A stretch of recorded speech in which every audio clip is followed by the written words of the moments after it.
Hello everyone, আমি পৃথা চলে এসেছি আবার একটা নতুন ভিডিও নিয়ে। আর কিছু দিন বাকি দুর্গাপুজোর, সবাই তো একটু একটু করে প্রস্তুতিও শুরু করে ফেলেছে, কে কী পরবে, কীরকমভাবে সাজবে। আর আজ তোমাদের সাথে যে ভিডিওটা শেয়ার করছি সেটা হচ্ছে মা বিপত্তারিণী পুজোর আমাদের বাড়িতে যেটা হয়েছিল সেই ভিডিওটা।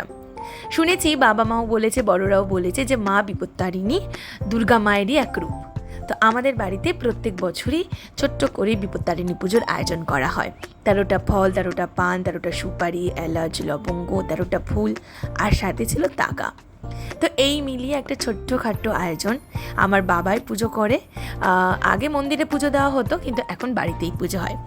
এই ভিডিওটা তোমাদের কেমন লাগলো অবশ্যই কিন্তু কমেন্ট করে জানাবে। আর হ্যাঁ, সকলকে মা রক্ষা করুক, সকলে সুস্থ থেকো, সকলে খুব ভালো থেকো, খুব সুন্দর করে প্রতিটা দিন কাটিও। তোমরা যাতে ভালো থাকো সেই কামনা করি। খুব ভালো থেকো, টাটা।